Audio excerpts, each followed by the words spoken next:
Hi everyone. So I did my digital research project on Anne Morgan Spalter. She studied at Brown University in Providence, Rhode Island, and then she went on to create the original first digital arts program at Brown University in the 90s. She also created the same program at RISD, which is Rhode Island School of Design, also located in Providence, Rhode Island. She's written many textbooks and published many scholarly articles involving digital media and art. She is well known for her work in combining still landscape photography as well as landscape videography to make the viewer think deeper about the modern worlds around us. She likes to incorporate her love for modern technology as well as the simplicity and beauty of the land around us together to create digital art. She is into Islamic culture and media design as well as mathematics, which is all incorporated into her artwork, mostly through interesting geometric patterns. One thing that I noticed about some of her digital art pieces that I found interesting was that she still placed in the middle of all of her artwork, so she would have the geometric patterns on the sides, and then in the middle it would hone in on the original video, so people still got a feel for both worlds that she was trying to perceive and get out of her artwork. She claims that all of her work is based off geometry, symmetry, and software timing. She uploads all of her photos into a database and then often overlaps them from different time dates and like shootings that she's done throughout her lifetime that she's inserted into this database. In 2016, she was given one of her biggest opportunities as a digital artist. It was displayed in Fulton Center, which is like a large commuter area for people commuting in New York City. The MTA gave her this job, and the project consisted of 52 digital screens, and it was labeled New York Dreaming.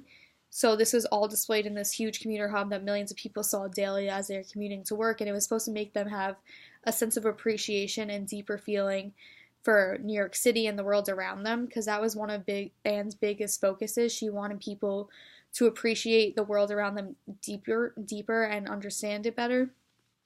And by creating these geometric patterns, it made them analyze a normal highway or a normal landing strip at an airport in deeper connection than a normal person would see on a day-to-day basis. Anne focuses heavy on landscapes and the things around her. There are typically moving things involved, so she likes to incorporate technology as well as regular landscapes, so anything that involves moving cars, moving airplanes, modern buildings, anything with technology she likes to incorporate, and she'll often film out of a helicopter or out of a moving car. Like I said, she uploads them to her own database and finds a way to overlap them and combine them in ways that these photos would never really have significant meaning together as they do now in the way that she's created art with them. She wants people to appreciate the world around them and have an effect on people to make a positive change for the future. I will now discuss some of her works of art. So, one of the ones I found online on her website that I liked the most was The Melting Sunset. So it's a sunset photo that was edited to feel like it was all melting in on you and then down.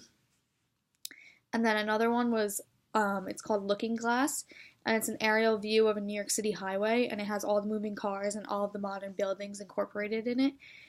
And in the middle, it hones in on the original image, but around it is all the different array of patterns that make people think deeper, but they're seeing the main objective of it.